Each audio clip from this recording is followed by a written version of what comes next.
Hola. Bueno, ahora comenzamos con el módulo 4 de este material general, el cual es el reglamento judicial conforme la modificación de la acordada 29/2023. Dentro de este reglamento se establecen que el personal judicial se organiza en 5 escalafones. En un primer momento tenemos el escalafón A, que es el escalafón judicial, que incluye a los que trabajan directamente en los fueros, penal, civil, laboral, de familia, electoral, juzgado de paz y otros que en un futuro se creen, los cuerpos de investigación forense, el servicio social, archivo general, mandamientos y notificaciones, y la coordinación de implementación y operaciones. Por otro lado está el escalafón B, escalafón administrativo, técnico y contable, que aquí están las personas que trabajan en las secretarías y áreas administrativas, ya sea de gestión, administración general, contaduría o secretaría privada, las gerencias, oficinas de atención al ciudadano, DIMARC, Consejo de la Magistratura, Escuela Judicial, la Oficina de Derechos Humanos y Género, la Oficina de Medios y Ceremonial, entre otras. También está el escalafón C, el escalafón profesional y técnico, que aquí se encuentran los profesionales del cuerpo forense, médicos, psiquiatras, psicólogos y técnicos, equipos técnicos del fuero de familia, oficina de asistencia a las víctimas, especialistas de infraestructura, informática, documentación, comunicación y planificación. Además está el escalafón D, que es el escalafón de servicios generales, la mayordomía, que aquí se comprende el personal de limpieza, de cafetería, choferes y porteros. Y por último, el escalafón E, que es el escalafón de mantenimiento, que incluye al personal encargado del mantenimiento edilicio de las delegaciones judiciales. Después de estos escalafones están los agrupamientos y cargos. Cada escalafón tiene su propia jerarquía. Entonces acá nos encontramos con judicial y administrativo, que va desde escribiente hasta jefe de departamento. Después el profesional y técnico, que es un escalafón numérico ascendente del 220 al 460. Por otro lado, los de servicios generales, que es desde auxiliar, ayudante hasta auxiliar superior. Y por último, el de mantenimiento, que son cargos equiparados presupuestariamente con los anteriores, desde ayudante hasta delegado. Por otro lado, el reglamento establece cuáles son los requisitos para el ingreso al Poder Judicial. En el caso del personal permanente, estos requisitos aplican a todos los escalafones del A a la E y son requisitos generales, que es ser argentino o argentina o residente permanente, tener 18 años mínimos, mayores de 35 deben justificar aportes previsionales, aptitud psicofísica certificada, certificado de buena conducta, no estar inhabilitado constitucionalmente, domicilio en o cerca del lugar de trabajo con un máximo de 50 kilómetros, aprobación del concurso público, artículo 50 de la Constitución Provincial, no haber sido cesanteado recientemente bajo rendimiento o sanción disciplinaria. Y por otro lado tenemos requisitos específicos por escalafón. En el caso del escalafón A y B, secundario completo como mínimo. En el caso del escalafón C, requisitos del artículo 5 bis del reglamento. En el caso del escalafón D, secundario completo. Y en el caso del escalafón E, que es el de mantenimiento, secundario, oficio técnico, 3 años de experiencia, concurso de antecedentes y oposición. Por otro lado, los requisitos para el personal transitorio se rigen por el artículo 149 de la Ley Orgánica y cumplen requisitos similares al personal permanente, pero no tiene la estabilidad ni forma parte de la carrera judicial, y solo se contrata en casos de necesidades urgentes del servicio. En el caso de los concursos para los escalafones A y B, tenemos diferentes etapas diferenciadas en el reglamento. En la primera etapa hay una inscripción, un examen virtual de saberes generales, en donde se contemplan dimensiones jurídicas, políticas, socioeconómica y cultural, con énfasis en Río Negro. Y este examen es eliminatorio. Por otro lado, hay un examen presencial de resolución de problemas y comprensión lectora. No es eliminatorio, pero determina el orden de prelación y tiene una vigencia de 3 años. Hay una segunda etapa de concursos que aplica en el grupo con mejor puntaje de la primera etapa. En esta segunda etapa hay un examen sobre el funcionamiento judicial que tiene 10 puntos y saberes específicos por eje temático que tiene 40 puntos. Luego hay una evaluación de antecedentes curriculares con 20 puntos. Después una dinámica grupal y psicotécnicos que es obligatoria y sin puntaje ni eliminación. Y por último hay una entrevista individual que tiene 30 puntos. Para esta etapa se requiere un mínimo de 70 puntos para aprobar. Por último, se cuenta con una tercera etapa en donde se forman órdenes de mérito por eje temático. La nota final define la posición, en caso de empate se desempata según el examen sobre el Poder Judicial, saberes específicos, antecedentes curriculares, entrevista y posición en el orden de prelación de la primera etapa. Estos listados son válidos por 2 años y los nombramientos se hacen según la necesidad del servicio y respeto de orden de mérito. En el caso del ingreso y la carrera judicial para el escalafón C de profesionales y técnicos, en cuanto a los titulares de organismos, son la máxima autoridad de un área. Mantienen su categoría inicial mientras ocupen ese cargo. En el escalafón C incluye el personal técnico y profesional que trabaja en áreas auxiliares del Poder Judicial, ya sea Superior Tribunal de Justicia, Procuración o fueros. Y la categoría inicial no puede ser superior a la categoría 460. Para los profesionales específicamente hay requisitos mínimos como un título universitario de mínimo 4 años y un posgrado si se exige, una experiencia profesional y laboral, un concurso público de antecedentes más oposición, y las categorías van de 280 al 400.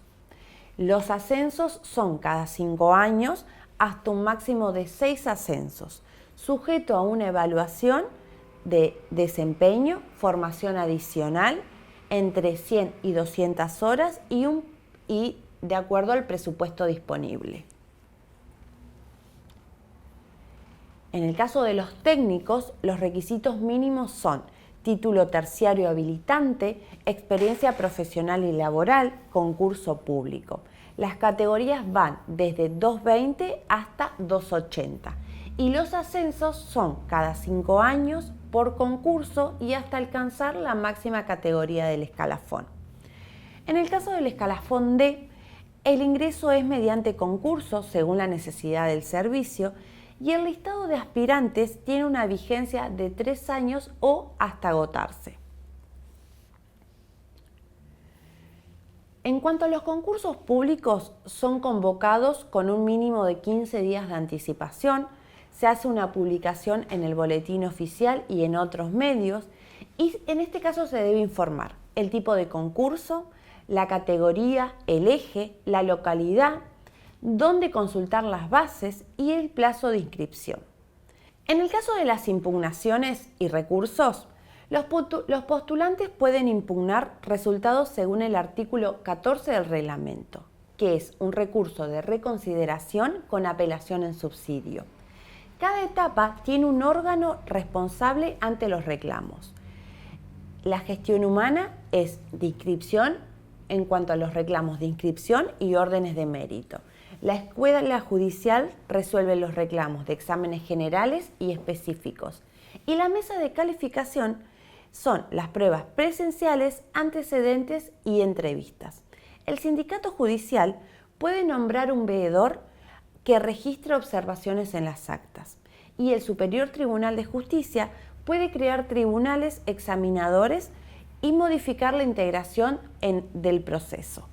La carrera judicial y los ascensos tienen principios generales, como que la carrera judicial implica avanzar jerárquicamente según el escalafón. No se puede saltar niveles salvo excepciones, ya sea por falta de postulantes aptos o concursos desiertos. Y los ascensos siguen el procedimiento del artículo 10 del reglamento. Hay requisitos y tipos para los tipos de concurso. Para ascender se requiere aprobar un concurso con puntaje mínimo según el grupo.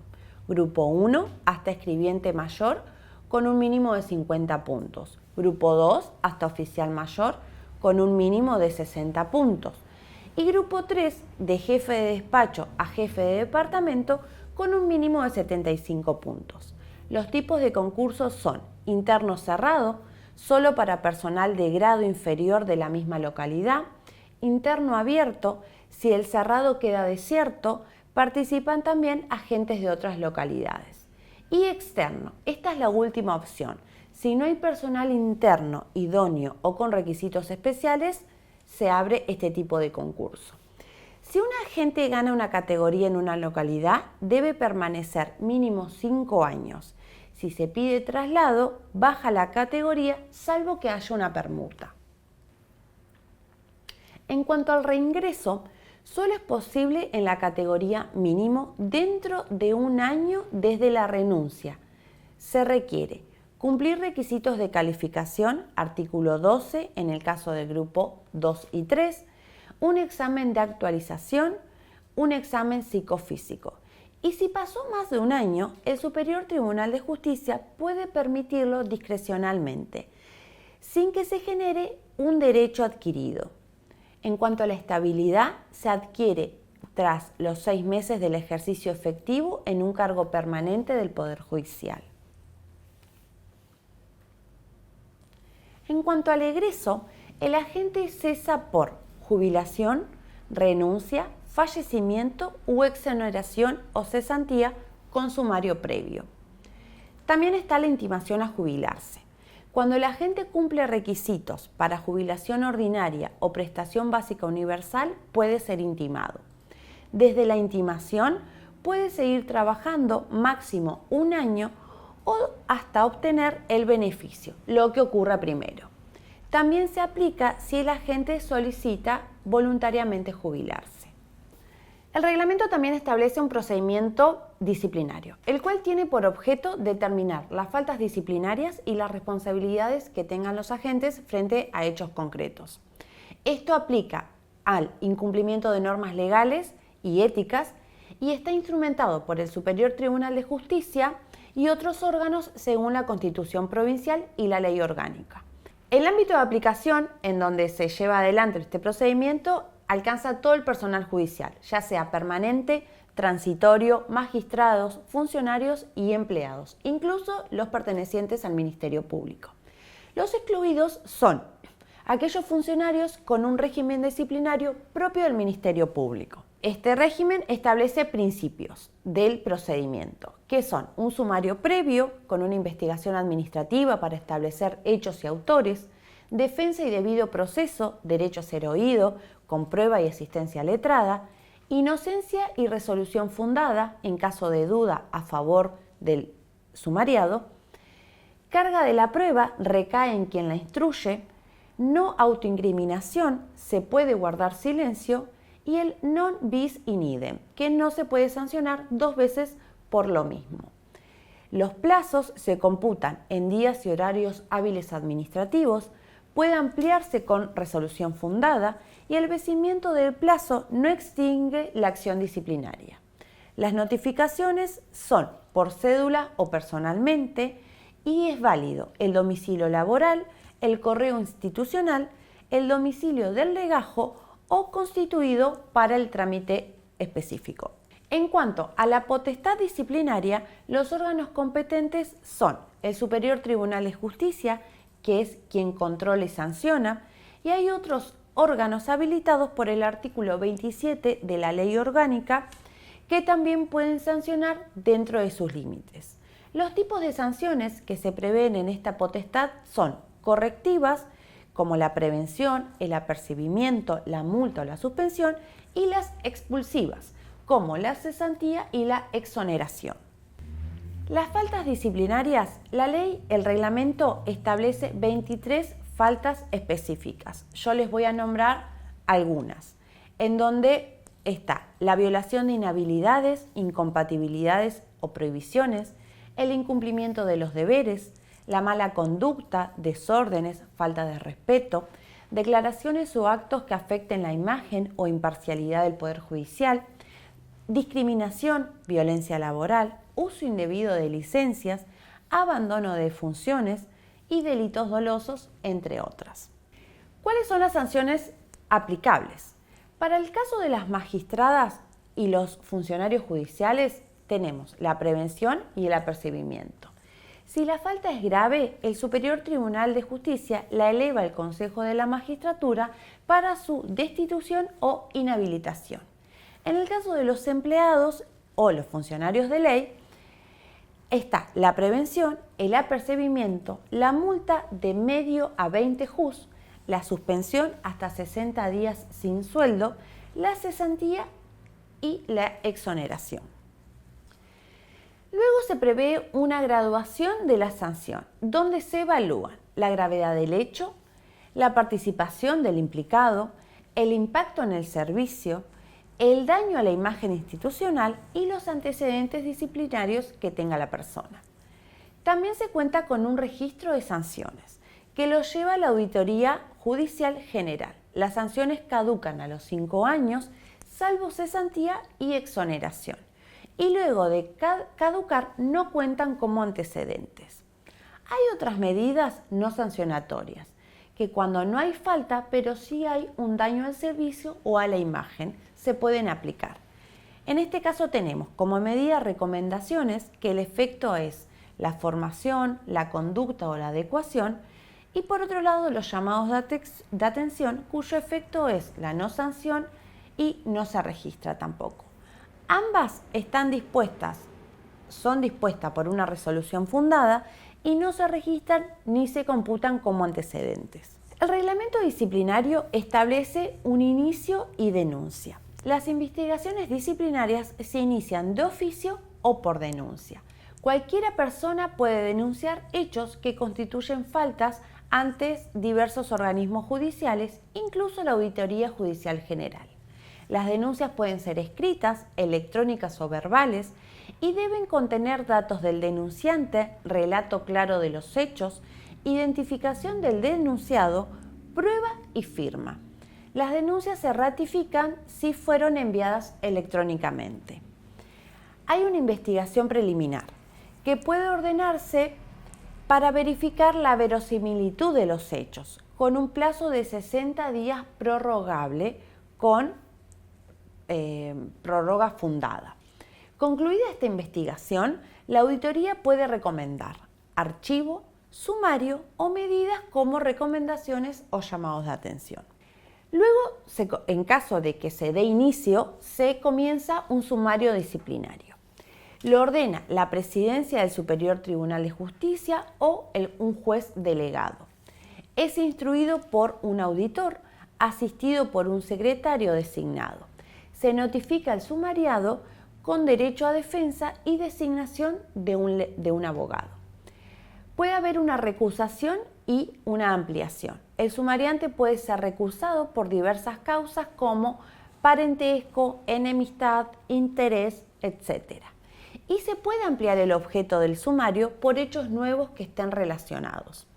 La instrucción del sumario dura 90 días prorrogables y se admiten pruebas conducentes garantizando el derecho de defensa del sumariado. El sumariado puede declarar en cualquier momento. Luego se establecen medidas preventivas, que puede haber una reubicación o una suspensión preventiva si se afecta la investigación o el servicio.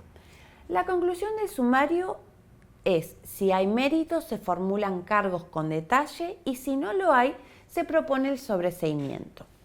En cuanto a la defensa y resolución, el sumariado tiene 10 días para hacer su descargo y ofrecer prueba. Luego puede presentar alegatos sobre la prueba producida. El sumariante eleva un informe final y la autoridad lo resuelve. La decisión final puede ser apelada por revocatoria o jerárquico sin efecto suspensivo. La norma supletoria a todo este procedimiento es la Ley de Procedimiento Administrativo de Río Negro, la Ley A 2938. En cuanto a la disponibilidad del empleado, el Superior Tribunal de Justicia puede rotar el personal entre organismos de la misma sede y circunscripción según las necesidades del servicio, pero los empleados no pueden ser trasladados a otra circunscripción sin su consentimiento. Luego, el reglamento establece los derechos y obligaciones del empleado. En cuanto a los derechos, tenemos la estabilidad laboral, la carrera judicial, un sueldo justo más bonificaciones, viáticos por actos fuera de su sede, jornada laboral legal, peticionar, asociarse, expresarse sin alterar el orden judicial y derecho a capacitación. Dentro de los deberes tenemos trabajar con eficiencia, decoro y puntualidad, obedecer órdenes legítimas, comunicar faltas por vía jerárquica, cumplir incompatibilidades con excepciones autorizadas, comportarse éticamente, recibir y tramitar documentación, cuidar bienes del Poder Judicial, residir a mayor o igual de 30 kilómetros del lugar de trabajo, según la Ley K 5190, hasta 50 kilómetros. No saltearse la vía jerárquica, no abandonar el cargo hasta la aceptación de renuncia o con 31 días posterior a esta, cumplir con tareas extraordinarias en caso de ser necesario. Luego el reglamento judicial establece tareas específicas por grupo. En el grupo 1 tenemos al escribiente y al escribiente mayor. Estas son tareas operativas de atención al público, manejo de expedientes, recepción y registro de documentos, mecanografiar, confeccionar listas y boletas, etc. En el grupo 2 está el oficial auxiliar y el oficial mayor, que incluye tareas del grupo 1 más tareas más complejas como informes, registros legales, mecanografiar audiencias, confeccionar planillas, controlar liquidaciones, etc.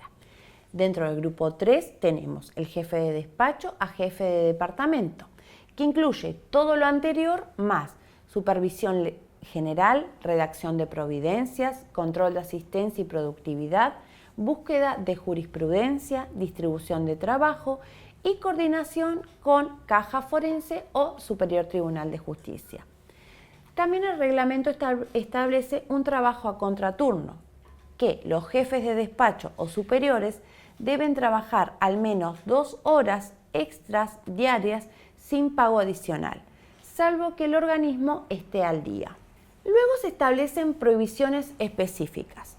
El personal judicial no puede recibir pagos, regalos o beneficios por su función, contratar con el Poder Judicial, frecuentar lugares de juego de azar, hacer rifas o colectas, salvo causas humanitarias o gremiales, realizar proselitismo político en el trabajo y, si son candidatos, deben pedir licencia inmediata ante el Superior Tribunal de Justicia.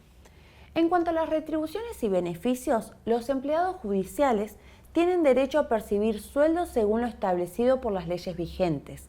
Si un agente debe cumplir el servicio militar obligatorio, se le reserva el cargo, cobra el 50% del sueldo durante ese tiempo, ese periodo cuenta para la antigüedad y debe reincorporarse en 30 días desde la baja para no perder su puesto. El reglamento también establece una especialización, que además de la capacitación básica, el Poder Judicial puede otorgar becas para una especialización, que se valorarán especialmente los proyectos o sugerencias del agente para mejorar el funcionamiento judicial. Después tenemos el régimen de licencias, en donde hay diferentes tipos de licencias establecidas, como vacaciones, salud, enfermedad, maternidad, lactancia, familiar enfermo, servicio militar, estudios, asuntos personales, actividades políticas, sindicales y deportivas. El procedimiento se gestiona digitalmente, hay que adjuntar la documentación según la vía jerárquica y sin justificación hay descuentos y posibles sanciones. Hay condiciones en las cuales no se puede usar licencia sin autorización, falsificar motivos es considerado una falta grave, las licencias mal otorgadas no tienen validez. En cuanto a las autoridades concedentes, varía según el cargo. Las más complejas, como las licencias largas, las de sin goce de sueldo, las especiales, políticas, las otorga el Superior Tribunal de Justicia. Puede haber apelaciones que se pueden apelar dentro de los 3 días al superior inmediato y el Superior Tribunal de Justicia es irrecurrible. El régimen de licencia tiene una duración que se cuentan por días corridos, salvo excepciones. En caso de renuncias o desistimientos, se puede desistir o renunciar a la licencia total o parcialmente.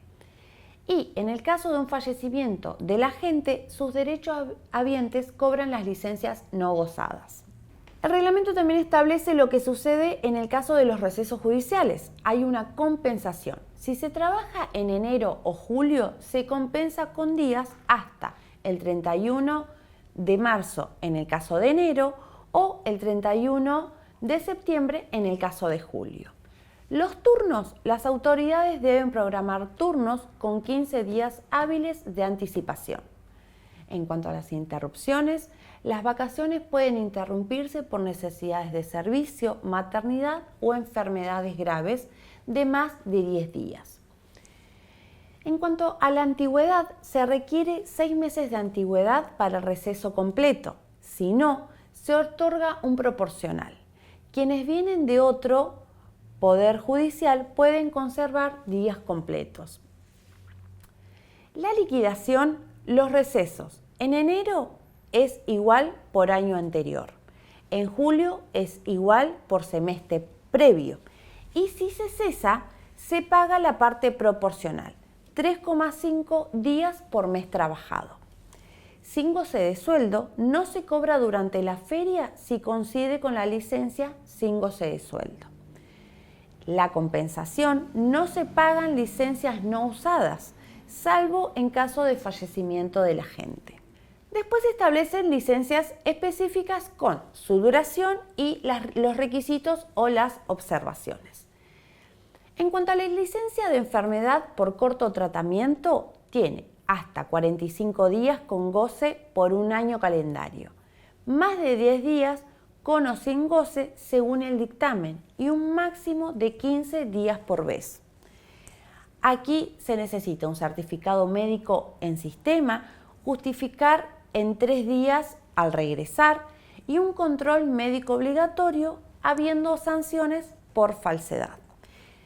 Con respecto a la enfermedad de largo tratamiento, hasta un año con goce de sueldo y más de un año sin goce de sueldo. Excepcionalmente se daría un año más y solo 2 veces por carrera. Hay un reconocimiento médico, una historia clínica, un control forense periódico y se reinicia si pasan 5 años sin uso.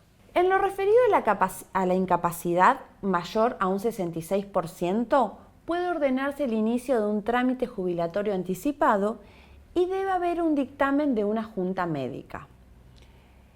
En lo referido al trabajo propio ajeno durante la licencia, está prohibido durante la licencia médica y se cancela la licencia más las sanciones que pueden haber por eso. Tenemos otro tipo de licencias también, como la licencia laboral o la enfermedad profesional, que se aplica la ley 24.557, y por otro lado la licencia por maternidad, que es hasta 180 días, 45 días antes y después mínimo 20 días. En el caso de los nacimientos múltiples, la licencia es de 195 días y para este tipo de licencia se requiere un certificado, se puede volver antes. Con un hijo con discapacidad hay un año más prórroga de 6 meses sin goce de sueldo. En cuanto a la interrupción del embarazo, 30 días de corridos si fue después del 6º mes o alumbramiento sin vida, para lo cual se requiere un certificado médico. En lo referido a la adopción, son 150 días con goce de sueldo desde la entrega y con discapacidad 1 año más una prórroga de 6 meses. Acá se aplica una reducción horaria por lactancia de 1 hora por 6 meses. También tenemos lactancia o reducción horaria, que es 1 hora por día hasta 1 año y 2 horas en el caso de un nacimiento múltiple. Esta se debe hacer una solicitud por escrito que también es aplicable al embarazo con capacidad reducida. También se establece la licencia por excedencia. De 3 meses a 1 año sin sueldo luego de la licencia de maternidad y hay que pedirlo con al menos 2 días antes del fin de la licencia por maternidad. Además, está la licencia de familiar enfermo, son 15 días hábiles con goce más 15 días corridos excepcionales. Esto se puede ampliar conforme el artículo 87 más 15 días sin goce de sueldo. En este caso se necesita certificado médico familiar en el primer grado o conviviente, acreditar la dolencia, informar domicilio aunque esté fuera de la jurisdicción. En cuanto al servicio militar, desde la incorporación hasta 30 días después de la baja. Conserva el cargo y los haberes según el artículo 71. Para la licencia por estudios, hasta 30 días anuales, máximos 5 días por vez, 1 hora diarias para las clases si es imprescindible. Aquí hay que presentar un certificado posterior, hasta 3 días hábiles posteriores, con una reposición horaria si se otorga permiso para las clases. Después se especifican las licencias por asuntos personales con goce de haberes, dentro de las cuales está el matrimonio propio, 15 días corridos, mínimos 6 meses de antigüedad, el matrimonio de hijos o padres, 2 días corridos, en los casos de los ascendientes o descendientes, nacimiento o adopción, en común 5 días corridos, hijo con discapacidad 15 días corridos, fallecimientos, cónyuge, conviviente, familiares hasta 2º grado 5 días, parientes 3er y 4º grado 1 día, más 2 si tiene que haber un traslado. Padre viudo o con hijo menor de 10 años hasta 30 días por atención familiar. Asuntos particulares, 6 días por año, no válidos en ferias judiciales, diciembre y 8 días antes de la invernal. Muerte de la madre en el puerperio, padre o tutor puede tomar lo que reste de los 180 días de licencia por maternidad. Autoridad comicial, 1 día hábil post elección. Y mudanza, 1 día y 2 más si se requiere un traslado. Algunas de estas licencias requieren un pedido con 48 horas de anticipación, como matrimonio, asuntos particulares, mudanza, etc. Luego tenemos las licencias sin goce de haberes, dentro de las cuales encontramos los motivos fundados hasta 20 días por año en 1 o 2 veces y cada 5 años de servicio hasta 6 meses. Siempre que no se afecte el servicio, no se puede usar otra licencia al mismo tiempo. En cuanto a las licencias para estudio o actividades culturales, encontramos con interés público y auspicio oficial hasta 2 años con goce de sueldo más 1 año sin goce y hay una obligación de quedarse luego el mismo tiempo o devolverlo cobrado. Sin auspicio oficial, hasta 2 años con o sin goce a criterio del tribunal. En cuanto a los congresos, cursos, investigación, etc., hasta 2 años sin goce siempre que no se afecte el servicio. Luego encontramos las licencias por cargos políticos o gremiales. En cuanto al cargo electivo, hay sin goce de haberes por toda la duración del mandato más 30 días posteriores. Los candidatos hasta 30 días antes de las elecciones. En cuanto a Citrajur, secretario general y adjunto con goce y si no cobran del sindicato y es renovable anualmente. Otros gremialistas hasta 2 por circunscripción, es automática y remunerada cuando salgan de la sede habitual. Colegio de Magistrados tiene igual régimen que los gremialistas y los permisos gremiales diarios hasta 6 horas semanales, 3 horas diarias, actividades fuera del horario de atención al público, se necesita una autorización previa.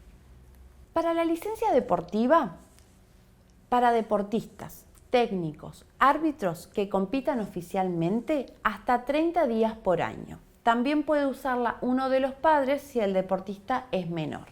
Y se requiere 6 meses de antigüedad para gozar de esta licencia.